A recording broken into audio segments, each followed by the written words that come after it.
So we need to talk about Turki Alashikh. Is he good for boxing? Who is this man, and what does he want to do with this sport? This is high-speed chess. That's what you're watching.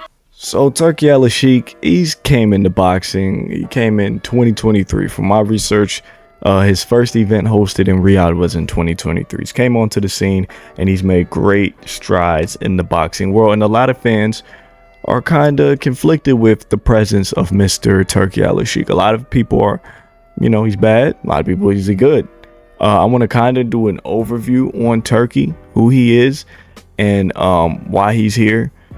Maybe how long he's going to be here, and maybe some of the goods and bads of Turki Alashikh, and why I like him and why he should stay. First of all, the guy makes it's going to slip right there, but he makes stuff happen. We'll keep it at that. And that's what matters. Production, results. He brings together guys and he makes guys get up off the couch. That's what boxing needs. Boxing needs fights. It needs fights. It needs big fights. You need to have big fighters fight each other. This presents a lot of opportunities, not only for big fighters, but also for those smaller fighters as well, right? I don't know if William Scoll and Canelo gets booked if not for Turki Alashikh. It seemed like Canelo had no interest in going undisputed for a second time, right? But that is the great thing about Turki. Now, who is Turki? From my knowledge, I probably should have did a little bit more research on this, but Turki Alashikh basically is the minister, I believe, of entertainment for the Saudi Arabia Riyadh Kingdom. So anything entertainment wise, that's from the Fatal Fury video games, that's from boxing, MMA, WWE, even tennis I've seen him done, maybe even basketball, and I've seen him do concerts with artists. Anything entertainment wise, Turki is going to have his hands on that. He's going to set up events. He's going to get guys paid. He's going to, that's his job. He's going to make it known that the Riyadh season or the Riyadh Kingdom is hosting a really big event, which will be, like I said, more on the entertainment side. I don't think Turki really handles anything political. I don't think he holds a political seat in the Saudi Arabia Kingdom.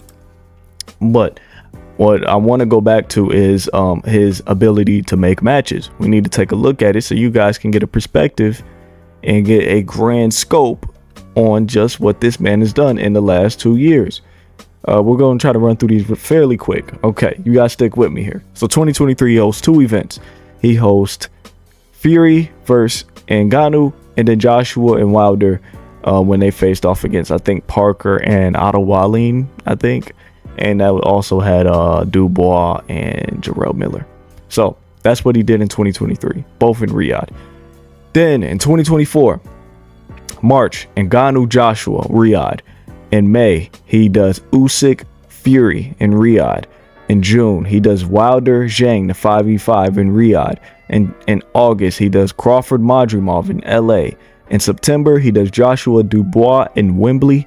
He does Artur Beterbiev versus Dimitri Bivol for Undisputed in October. That's also in Riyadh. He does Zurdo and CBS and Oscar Collazo versus Freshmart in November in Riyadh. He does Ring of Fire 2. That's Usyk Fury 2 again in December in Riyadh. He does Beterbiev Bivol 2 in Riyadh back in February. He did the Eubank Jr. Conor Ben event in the UK. He did the not Madison Square Garden, but the Times Square event also was in obviously New York City. That was him as well. And then he did Canelo vs. Skull also in Riyadh. On top of that, he has some future events planned, which would be the WBC Ring Grand Prix, which I think is live right now. 128 fighters over multiple different weight classes competing.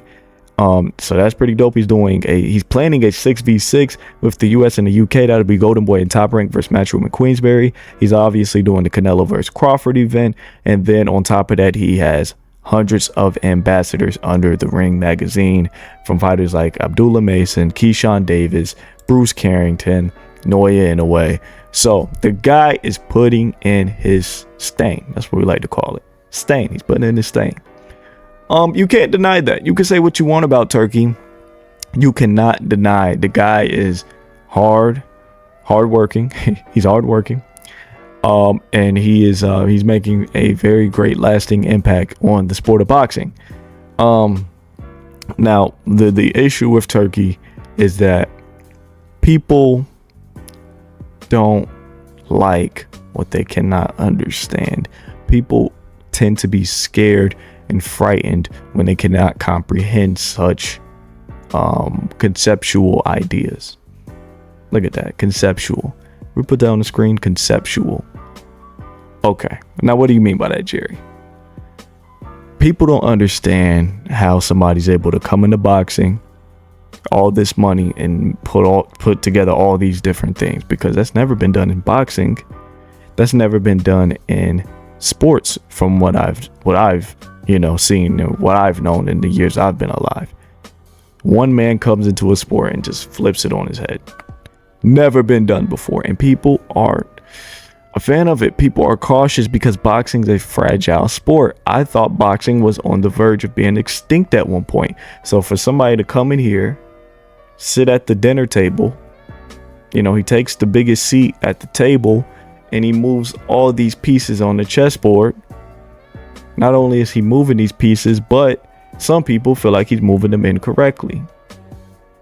A lot of people think he's moving his pawns left and right. A lot of people think he's moving his rooks diagonal and his bishops forward. Yeah, bishop. Okay, yeah. Okay. I know my chess pieces, right? But a lot of people are against Turki Alashikh. I'm not.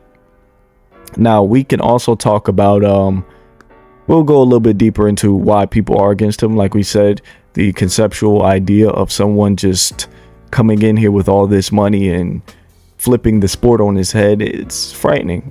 I get that. People don't like change. People don't like drastic change, and people don't like change in a fairly short amount of time. People don't like that.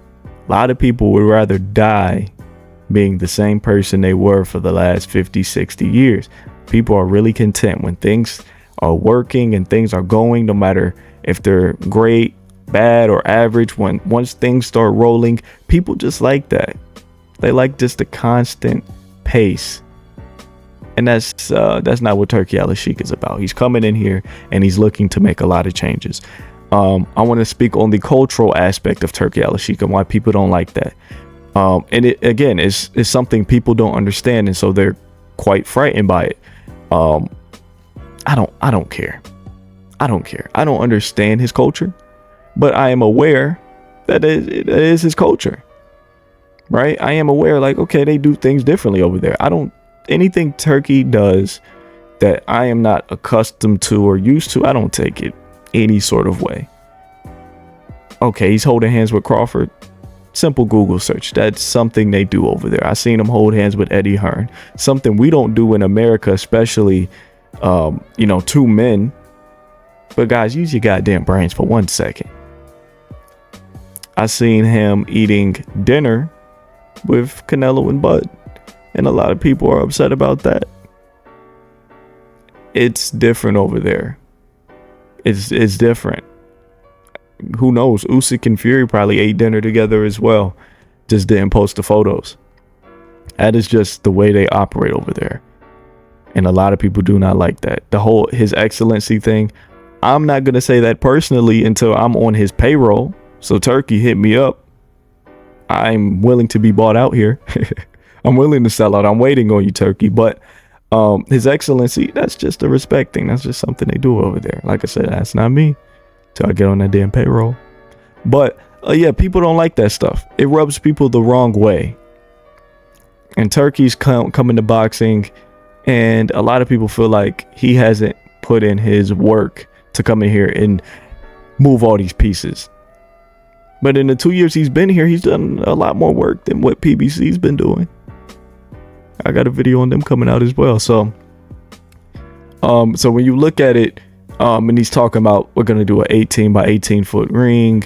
We're going to do this no running rule. We're going to, host the events in Saudi, which a lot of people don't like the Saudi Arabian atmosphere. A lot of people didn't like Times Square. A lot of people don't like the Alcatraz idea. I'm for it. He's done enough for me to invest and trust Turkey with his vision in boxing. Is his ideas sometimes off the wall? right? And I'm kind of like, I don't know, Turkey. Yes, he has a lot of ideas. He has a lot of different plans that I'm kind of like, oh, I don't know about that one. But we need that type of brilliance. We need that type of genius. We need that type of risk taking in boxing. Because like in my pay-per-view video, I said we have not taken, the promoters, the people running these promotions, businesses have not taken the right amount of risk, and that's why boxing's lagging behind. So now we're going to have to take a lot more risk than we probably should be taking right now. So I like the Times Square card. I like the idea of fighting in Alcatraz. Anything to get more casual fans to click on these damn videos, buy these damn pay-per-views. I am here for it. I'm here. So I'm not mad at it. Now, I think that's pretty much all I have great to say about Turkey. I love Turki Alashikh. I love what he's done with boxing. I cannot stress and emphasize that enough. But we do need to be aware of the negatives. And there's something that could be eventually coming up that I want to make you guys aware of right now, so it doesn't catch you off guard. And that is the formation of a monopoly, right? Jerry, what's a monopoly? I don't have the definition on hand, but I can tell you what a monopoly looks like to me and why I am so scared of it. A monopoly is when one entity controls so much of a certain industry, it controls so much of the market, it is unfair for other competitors to compete. All right. So Turki Alashikh, right now, he's in a position to control a lot of fighters' careers. He released a statement on Richardson Hitchens and said, if Richardson Hitchens does not sign with Matchroom, I will not work with him. What does that mean for Richardson Hitchens? He's probably going to have to sign his ass with Matchroom. I'm cussing a lot today, but hey, he's probably going to have to sign with Matchroom, right? Because if you don't sign with Matchroom, you're not working with Turkey. Who's working with Turkey? Tio, Ryan, Haney, Shakur, right? And that's what I'm saying. When you own so much of the market, it kind of forces a lot of fighters into your hand, and it takes away a lot of competitors. That's why he bought the Ring magazine. It's all about control. How much of the market can Turkey control? All right. So let's say Turkey, unrealistically, I don't think this would ever happen, but let's say Turki Alashikh is able to buy every major boxing promotion from PBC, Queensberry, Matchroom, Top Rank, and Golden Boy, right? All of them under his umbrella at his complete control, along with the Ring magazine. And hell, let's say he even buys some sanctioning bodies. Now we're in the UFC position. What's wrong with the UFC? The UFC has a financial issue. They don't pay their fighters well. And with this, with the standard of boxers being paid millions of dollars, when you lower that standard, I don't think Turkey would, but when you own so much of the market, he has every right to do, not every right, but he is in the position to do so. So a lot of fighters are used to making $3 to $20 million a fight. If Turkey buys every promotion, he could pay these guys whatever he wants, because where are they going to go? If he owns every promotion, where can they go? Where are you going to go to BOK Prime? They're not paying much better, and nobody's going to watch the fight. I got to be honest. So that's what's going on with the UFC. The UFC just paid Kamaru Usman $300,000. That is a top 10 fighter of all time. That's a Hall of Famer. That's the second greatest welterweight of all time. Main eventing in Atlanta in a dominant 5-round performance, he made $300,000. And why is Kamaru Usman going to continue to extend his contract with the UFC until he finally hangs him up? Because where else is he going to go? One, PFL, it's not many places to go in terms of MMA. And that's what makes boxing so unique. Now, boxing has been like the Wild Wild West, but now we're starting to gain some structure, and I like where it's at. But that's what makes boxing so unique. There's multiple different outlets. There's multiple different routes and paths multiple fighters can take. Fighters can go Top Rank, they go PBC, they have all these great promotions. Not only that, we have the sanctioning bodies.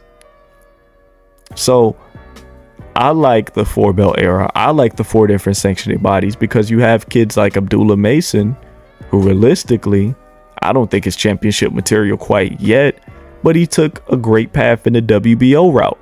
And he's ranked number 2 right behind number 1 Sam Noakes. And he's going to get a shot at a world title. Versus if there was one world title, realistically, he would still be 6 years away from it.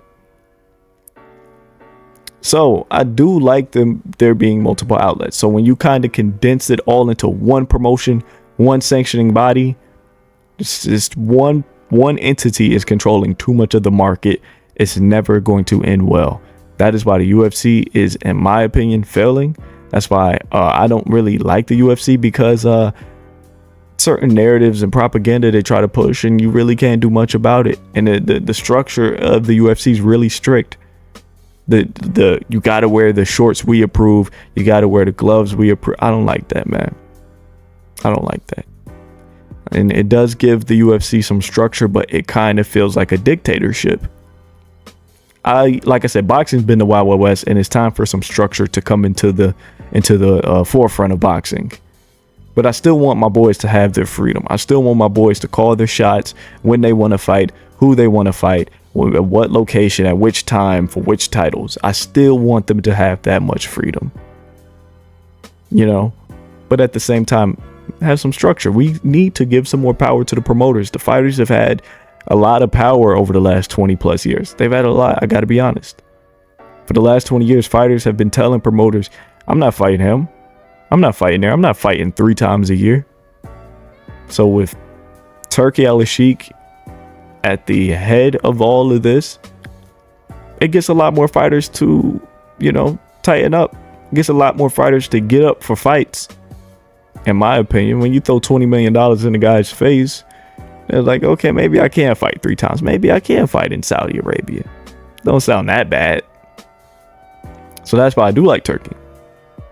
But I am worried about the Riyadh season, the Riyadh kingdom, becoming somewhat of a monopoly and buying too much of the industry, right? That is something that has been on my mind.